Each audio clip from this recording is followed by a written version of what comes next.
Well, the wait was over. We had one on, and it was alive, and this time it was coming on the boat. It was incredible to watch the way that Jace and Jasper worked as a team. Each one knew exactly what the other one wanted. It was just poetry in motion.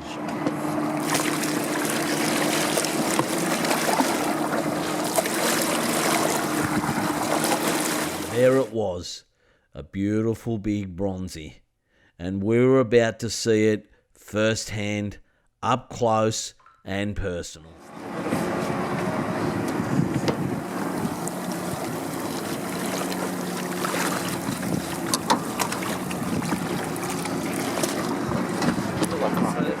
Probably best to stand. Just jump around the back there for me, some footage.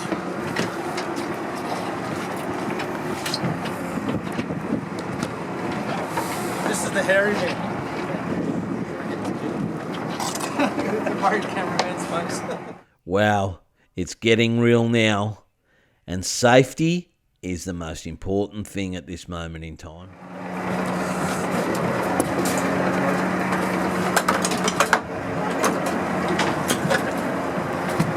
And there it is, a beautiful bronze whaler. Very surreal moment, and one that I'll probably never forget. But now, Jace is going to show us exactly what they do when they retrieve the pots, and they catch all the fish which they send to the markets.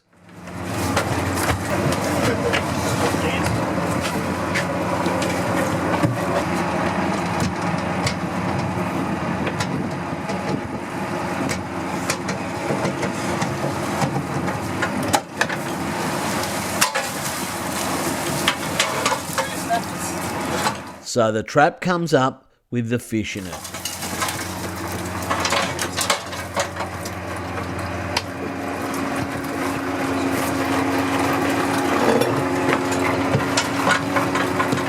The trap is emptied. Jason rebaits the trap. He reseals it and sends it back to the ocean to catch more fish for him to take to the market for us to put on our plates. Thanks, Jace. Now, Jace, we're out here having some fun today, but mate, it hasn't been a lot of fun lately, has it? No, the whole south coast and some of the north coast has had some pretty tough times the last month or 2 months for some. Yeah, it's been pretty tough. The fires have absolutely ravaged this beautiful, beautiful part of Australia, haven't they? And they really have. You know, there's that much burnt ground, and you would have seen it on the drive up, just miles and miles of burnt ground, burnt trees, burnt houses. And absolutely incredible, guys. We were driving past places and they were just, it felt like we were in a war zone. And you know, some places you see the houses flattened, other places you think, how did that house survive? Yeah, no, it's amazing. Even out Cobargo Way and places like Yarrie that got really smashed, there's houses that are surrounded by bush and they're just untouched, and there's houses just flattened. So now you were pointing out here somewhere went up, yeah? Yeah, Mumbler Mountain, which is straight west of us now, that got pretty hammered. It's all brown and cooked, but yeah, that was a pretty bad fire, that one. And we had the Badger fire, which come into Burmie, close to Burmie 3 or 4 times. That was a fire that took out Cobargo and surrounding places. And how many times did they evacuate you? I was at Wallaga Lake, so we got evacuated 4 times in total, which is only 5 k's out of Burmie. But yeah, Burmie was the place to go when evacuation was on. Wow. Now, mate, I was watching what was going on. Obviously, thank God to social media and stuff. You can sort of keep an eye on what, and the internet. You can keep an eye on what's going on around the world. Mate, you did something really special over that really, really tough period. And what was that, mate? I don't want to make myself look good. I think what it was just I had the opportunity. Hang on. He doesn't want to make himself look good, but what this guy did. This ocean is this guy's living. And this morning we were coming out here and he says to us, the weather is my boss. So he can't just go out any time he wants. He's governed by what's going on. Now, Jace, you are special, mate, and what you did was really special. So why don't you let us know? Well, I just had the opportunity to because we had no power in Burma for 6 days, so we had the opportunity to, Jasper and me, we had the trap set, so we thought we'd come out and get a heap of fish and feed the locals. They'd only just got power on. I just thought it was a good gesture, and it was a pretty tough time for everyone. Mentally, it was really pulling at everyone's strings, and I guess it was a bit of making myself feel good and coping mechanism to help others. There was heaps of people that did it. Heaps of people helped out. Heaps of people just went out of their way to help others that were in need. And I was pretty lucky because when we gave them fish away, I met an old fellow called Cole, and he come down and said, "Look, I got contacts of where people lost their gear in their houses at Cavago." He was taking fish directly to them, and it turned out he actually lost his own house and didn't tell me. And now he lives with me. Incredible. So it was good. Jasper, put your rod down, mate. Come over here for a sec, mate. Too busy catching fish. Too busy, yeah.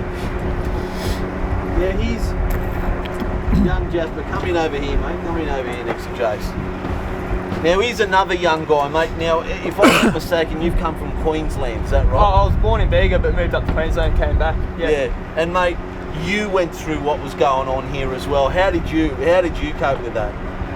Well, after getting woken up at 5 o'clock in the morning, being told to get evacuated, and then everyone running around like a headless chook, it was just so much adrenaline, barely any sleep. Unbelievable. Just worrying. Yeah. That New Year's Eve was it just seems now so surreal, because, we got out of bed at 7 o'clock with everyone saying you've got to evacuate, and I thought it was like 3 o'clock in the morning. It was pitch black. Yeah. And then we look at the time, it's 8 o'clock in the morning and pitch black. It was just really surreal. Guys, it's guys like these two Australians that make Australia exactly what it is. They care for their community. They want to tip in. They do everything they can to try and help others, and they don't have to. They just choose to. And that's what makes it so special, Now, we're starting to get back to some form of normality back here in Bermagui, aren't we? We are. It's the first time you can look and see the mountains. It's just been smoked for 2 months solid. So. But tourism, you count on summer for your tourism, and it's been absolutely hammered, hasn't it? All January, even Australia Day long weekend, we had an evacuation 2 days before that, which scared a lot of people away too. But hopefully next month or two will pick up. All the locals really need it, so it'll be good for the economy. If you're a true Australian, you'll get back in and you'll support the local communities just like this one. This is a beautiful place, holds a really special place in my heart. Guys like this make it even more special. I've got an absolute fantastic, beautiful mate of mine, George, which you're going to meet a little bit later on, who's the same, who runs around and does everything he can for locals.